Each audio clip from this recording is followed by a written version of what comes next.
ನೋಡಿ ಇವಾಗ ಬಂಗಾರದ ಬೆಲೆ ಜಾಸ್ತಿ ಆಗಿರೋದ್ರಿಂದ ಪ್ರತಿ ಜ್ಯುವೆಲರ್ಸು ಆಗಲಿ ಯಾರೇ ಹೈ ವ್ಯಾಲ್ಯೂ ಪ್ರಾಡಕ್ಟ್ ಸೆಲ್ಲರ್ಸ್ ಆಗಲಿ ಕನ್ಸ್ಯೂಮರಿಸಮಲ್ಲಿ ಅವ್ರಿಗೆ ದೇ ನೀಡ್ ಎನ್ಶ್ಯೂರ್ ಪ್ರೊಟೆಕ್ಷನ್ ಬೇಕಾಗತ್ತೆ.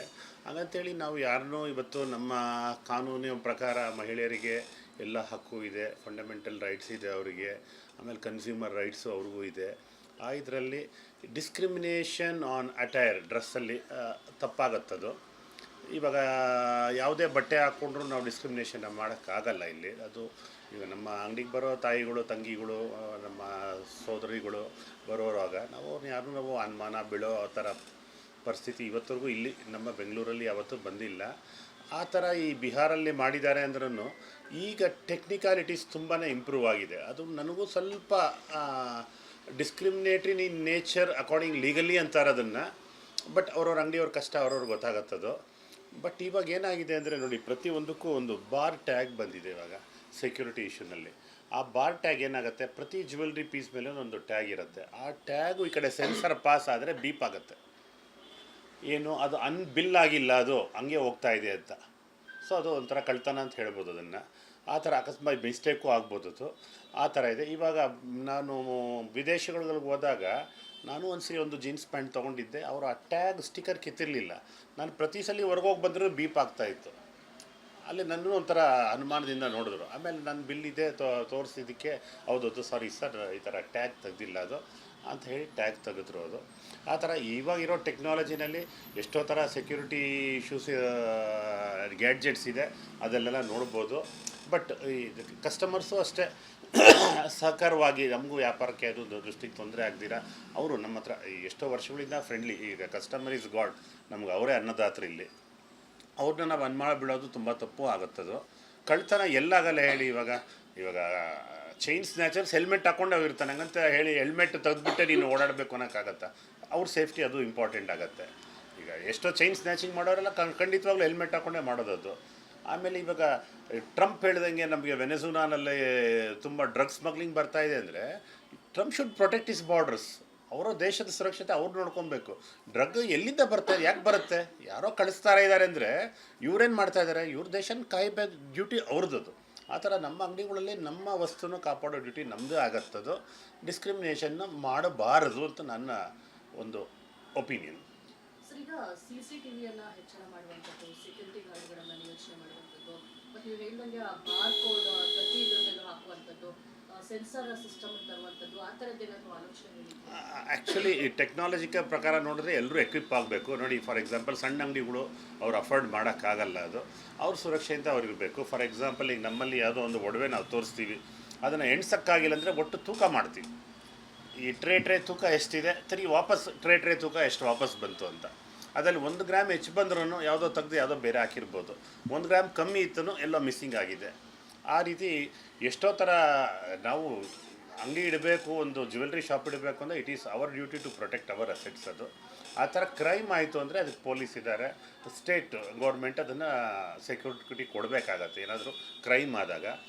ಆ ಥರ ಹೇಳಿ ನಾವು ಡಿಸ್ಕ್ರಿಮಿನೇಷನ್ ಮಾಡೋಕ್ಕೆ ಹೋದರೆ ಪ್ರತಿಯೊಂದಕ್ಕೂ ನಾಳೆ ದಿನ ಸಿನಿಮಾ ಚಿತ್ರಮಂದಿರದಲ್ಲೂ ಹಾಕ್ಕೊಂಬರ್ಬಾರ್ದು, ಇದು ಹಾಕ್ಕೊಂಬರ್ಬಾರ್ದು ಅಂತ ಹೇಳಿದ್ರೆ ನಮ್ಮ ದೇಶದಲ್ಲಿ ಇದು ಪ್ರಜಾಪ್ರಭುತ್ವ ದೇಶ, ವರ್ಲ್ಡ್ಸ್ ಲಾರ್ಜೆಸ್ಟ್ ಡೆಮೋಕ್ರಸಿ ಇದು.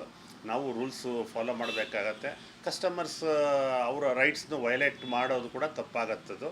ಇದರಲ್ಲಿ ಹಿಂಗೆ ಇರಬೇಕು ಹಂಗೆ ಇರಬೇಕು ಅನ್ನೋದು ಜಸ್ಟಿಫಿಕೇಷನ್ ಇಲ್ಲ ಅಂತ ನಾನು ಹೇಳ್ತೀನಿ. ಸರ್, ಬಂಗಾರದ ರೇಟ್ ಹೇಗಿದೆ ಸರ್? ಕಮ್ಮಿ ಆಗೋ ಲಕ್ಷಣಗಳೇನಾದರೂ ಇದೆಯಾ? ಬಂಗಾರದ ಬೆಲೆ ನೋಡಿ ಪ್ರತಿ ಸಲಿನೂ ರೆಕಾರ್ಡ್ ಹೈ, ಪ್ರತಿದಿನವೂ ರೆಕಾರ್ಡ್ ಹೈ ಆಗ್ತಾ ಇದೆ. ಐತಿಹಾಸಿಕ ಬೆಲೆಗಳು ಮುಟ್ಟಿದೆ. ಈಗ ಬೆಳ್ಳಿ ಬಂದು 170% ಇನ್ಕ್ರೀಸ್ ಆಗಿದೆ ಒಂದು ವರ್ಷದಲ್ಲಿ. ಇದೆಲ್ಲ driven by industrial demand. Silver is driven by industrial demand ಅಂತ ನಮಗೆ ತಿಳಿದಿದೆ. ಅದರಲ್ಲಿ ಏನು ಸೋಲಾರ್ ಪ್ಯಾನಲ್ಸು ಅವ್ರಿಗೆ ಬೇಕಾಗುತ್ತೆ, ಬೆಳ್ಳಿ ಜಾಸ್ತಿ ಬೇಕಾಗುತ್ತೆ. ಎಲೆಕ್ಟ್ರಿಕ್ ವೆಹಿಕಲ್ಸು ಅವ್ರ ಯುಟಿಲೈಸೇಷನ್ ಜಾಸ್ತಿ ಆಗಿದೆ. ಅಷ್ಟೇ ಹೊರತು ರೆಗ್ಯುಲರಾಗಿ ಇಲ್ಲೇನು 1 ತಟ್ಟೆ ತೊಗೊಂಡವ್ರು 2 ತಟ್ಟೆ ತೊಗೊತಾ ಇಲ್ಲ, 1 ಜೊತೆ ದೀಪ ತೊಗೊಂಡವ್ರು 10 ಜೊತೆ ಏನು ತೊಗೊತಾ ಇಲ್ಲ. ಜ್ಯುವೆಲ್ರಿ ಪ್ರಕಾರ ಡಿಮ್ಯಾಂಡ್ ಇಲ್ಲ. ಇಂಡಸ್ಟ್ರಿಯಲ್ ಡಿಮ್ಯಾಂಡಿಂದ ಸಿಲ್ವರ್ ಪ್ರೈಸ್ ಜಾಸ್ತಿ ಆಗ್ತಾ ಇದೆ. ಗೋಲ್ಡ್ದು ಕಾರಣ ನೋಡ್ತಾನೆ ಇದೀವಿ, ಪ್ರಪಂಚ ಸುರಕ್ಷತೆಯೇ ಇಲ್ಲ. ಅಲ್ಲಿ ಯುದ್ಧ, ಇಲ್ಲಿ ಈಗ ನಮ್ಮ ಅಮೇರಿಕಾ ಪ್ರೆಸಿಡೆಂಟು ಅಲ್ಲೂ ಇಲ್ಲೂ ಇಶ್ಯೂಸ್ ಮಾಡ್ತಾನೆ ಇರ್ತಾರೆ. ಈಗ ವಾರ್ನ ನಿಲ್ಲಿಸ್ತೀನಿ ಅನ್ನೋದಕ್ಕಿಂತ ಬದಲು ವಾರ್ನ ಶುರು ಮಾಡೋವಂಥ ಪರಿಸ್ಥಿತಿ ಜಾಸ್ತಿ ಆಗಿದೆ. ಇದೆಲ್ಲ ಆದಾಗ ಏನಾಗುತ್ತೆ, ಶೇರ್ ಮಾರ್ಕೆಟ್ ನಾಳೆ ಏನಾಗ್ಬೋದು, ಈಗ ಒಂದು ದೇಶದ ಮೇಲೆ ದಾಳಿ ಮಾಡಿದ್ರೆ ಅದ್ರ ಎಕಾನಮಿನೇ ಮುರಿದೋಗುತ್ತೆ, ಅಲ್ಲಿರೋ ಕಂಪ್ನಿಗಳದ್ದು ಬಿದ್ದೋಗುತ್ತೆ, ಅಲ್ಲಿ ಅನ್ಎಂಪ್ಲಾಯ್ಮೆಂಟ್ ಕ್ರಿಯೇಟ್ ಆಗುತ್ತೆ. ಈ ಥರ ಎಕನಾಮಿಕ್ ರಿಸೆಷನ್ ಆಗ್ಬೋದು ಅನ್ನೋ ಒಂದು ಕಾರಣಕ್ಕೆ ಏನಾಗುತ್ತೆ, ನನ್ನ ದುಡ್ಡು ನಾನು ಭದ್ರ ಮಾಡ್ಕೊಬೇಕು. ಪ್ರತಿಯೊಬ್ಬರಿಗೂ ಅವ್ರ ಹಕ್ಕಿದೆ ಅವ್ರ ದುಡ್ಡು ಭದ್ರ ಮಾಡ್ಕೊಳೋದಕ್ಕೆ. ಈಸಿಯೆಸ್ಟ್ ವೇ ಏನು ಮಾಡ್ತಾರೆ, ಎಲ್ಲರೂ ಚಿನ್ನದ ಪಡಿತಾರೆ. ಅದು ಚಿನ್ನ ದೇಶಗಳೇ ಪರ್ಚೇಸ್ ಮಾಡ್ತಾಯಿದೆ, ಇಂಡಿಯಾ ಆಗಲಿ, ಚೈನಾ ಆಗಲಿ, even lesser known countries, European nations ಕೂಡ ಪರ್ಚೇಸ್ ಮಾಡ್ತಾಯಿದೆ ಚಿನ್ನ. ಪ್ರತಿಯೊಂದು ದೇಶನೂ ಇವಾಗ ಚಿನ್ನ ಅವರು ಟ್ರೆಷರಿಲಿ ಇಟ್ಕೊತಾ ಇದ್ದಾರೆ. ಯಾಕೆಂದರೆ ಡಾಲರ್ ಇನ್ಫ್ಲೇಟ್ ಆಗ್ಬೋದು, ನಾಳೆ ದಿನ ಡಾಲರ್ ಕ್ರೈಸಿಸ್ ಆಗಬಾರ್ದು ಅಂತೇಳಿ ಎಲ್ಲರೂ ಏನು ಮಾಡ್ತಾರೆ, ಟು ಬಿಕಮ್ ಸೇಫ್ ಹ್ಯಾವೆನ್ ಅಂತೀವಿ ಅದನ್ನು, ಸುರಕ್ಷಾಧಾಮ ಚಿನ್ನ ತೊಗೊಳೋದು.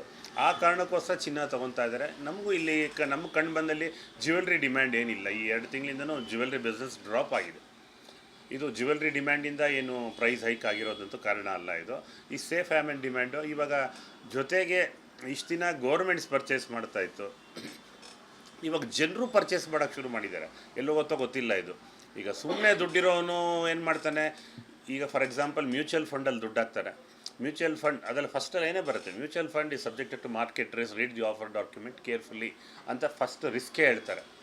ಅದಿರ್ಬೇಕಾದ್ರೆ ಕೆಲವರು ಎಕನಾಮಿಕ್ಸು ಮ್ಯೂಚುವಲ್ ಫಂಡ್ ಹಾಕಿ ಅಂತಾರೆ. ಮ್ಯೂಚುವಲ್ ಫಂಡ್ ಏನಾಗುತ್ತೆ, ಎಲ್ಲೋ ಒಂದು ಯುದ್ಧನೋ ಏನೋ ಒಂದು ಅರ್ಥಕ್ವೇಕೋ ಯಾವುದೋ ಒಂದು ನ್ಯಾಚುರಲ್ ಕಲಾಮಿಟಿ ಆದ್ರೂ ಏನಾಗುತ್ತೆ, ಶೇರ್ ಮಾರ್ಕೆಟೆಲ್ಲ ಬಿದ್ದೋಗುತ್ತೆ, ಲಾಸ್ ಆಗುತ್ತೆ.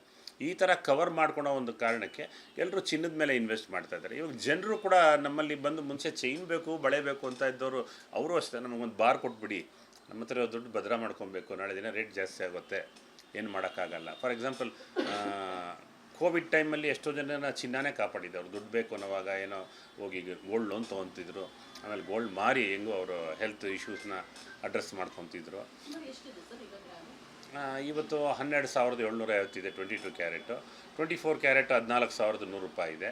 ಬೆಳ್ಳಿ ಬಂದು 2,45,000 ಆಗಿದೆ. ಇಲ್ಲ, ಸ್ವಲ್ಪ ಫ್ಲಕ್ಚುಯೇಷನ್ ಆಗ್ತಾಯಿದೆ. 2,59,000 ಹೋಗಿತ್ತು, ಮತ್ತು ಸ್ವಲ್ಪ ಕಮ್ಮಿ ಆಯಿತು. ಅದು ಕ್ವೈಟ್ ನ್ಯಾಚುರಲ್ ನಮ್ಮ ವ್ಯಾಪಾರದಲ್ಲಿ. ಬಟ್ ಏನಾಗುತ್ತೆ ಅಂದರೆ ಒಂದು 100 ರೂಪಾಯಿ ಹತ್ತಿದ್ರೆ ಒಂದು 10 ರೂಪಾಯಿ ಕಮ್ಮಿ ಆಗುತ್ತೆ, ಆ ಥರ ಆಗಿದೆ. ಇವಾಗ ಇದನ್ನು ಪ್ರೆಡಿಕ್ಟ್ ಮಾಡೋಕ್ಕೆ ಆಗಲ್ಲ ಎಲ್ಲ, ಬಿಕಾಸ್ ಎಲ್ಲ ಆಲ್ ಟೈಮ್ ಹೈ ಆಗಿದೆ ಬೆಲೆ. ಇವಾಗ ಇನ್ನೂ ಪ್ರಪಂಚ ಸುರಕ್ಷಾ ಇಲ್ಲ ಅಂದರೆ ಇನ್ನೂ ಜಾಸ್ತಿನೇ ಆಗೋ ಕಾರಣಗಳು ಇರೋದು ಹೊರತು ಕಮ್ಮಿ ಆಗೋ ಚಾನ್ಸ್ಗಳು ಇವಾಗ ಸದ್ಯಕ್ಕೆ ಎಲ್ಲೂ ಕಾಣ್ತಾ ಇಲ್ಲ. ಇಲ್ಲ ನೋಡಿ, ಜ್ಯುವೆಲ್ರಿ ಪರ್ಚೇಸ್ ಕಮ್ಮಿ ಆಗಿದೆ. ಗೋಲ್ಡ್ ಬಾರು, ನಾಣ್ಯಗಳು, ಅದು ಎಲ್ಲ ಇನ್ವೆಸ್ಟ್ಮೆಂಟ್ ಪರ್ಪಸ್ಸು ಗೋಲ್ಡ್ ಸೆಲ್ ಆಗ್ತಾ ಇದೆ. ರ್ಯಾದರ್ ದೆನ್ ಮದುವೆಗೆ ಅದಕ್ಕೂ ಇದಕ್ಕೂ ನಮ್ಮ ಡೆಕೋರೇಟಿವ್ ಪರ್ಪಸ್ಗಿಂತನೂ ಇನ್ವೆಸ್ಟ್ಮೆಂಟ್ ಪರ್ಪಸ್ಗೆ ಚಿನ್ನ ಪರ್ಚೇಸ್ ಆಗ್ತಾ ಇದೆ. ಅದು ಒಂದು ಕಾರಣನೇ. ನೋಡಿ, ಸುಮ್ಮನೆ ಇರೋರು ಏನಾಗುತ್ತೆ, ಇವಾಗ ಇಂಡಿಯಾನಲ್ಲೇ ಪ್ರತಿಯೊಬ್ಬರ ಮನೇಲಿ 10 ಗ್ರಾಮ್ ಪರ್ಚೇಸ್ ಮಾಡೋದು ಏನಾಗುತ್ತೆ, ಎಷ್ಟೋ ಟನ್ಗಳು ಡಿಮ್ಯಾಂಡ್ ಬರುತ್ತೆ. ಡಿಮ್ಯಾಂಡ್ ಬಂದಾಗ ಸಪ್ಲೈ ಇರಲ್ಲ, ಅವಾಗ ಏನಾಗುತ್ತೆ, ಬೆಲೆ ಜಾಸ್ತಿ ಆಗೇ ಆಗುತ್ತೆ.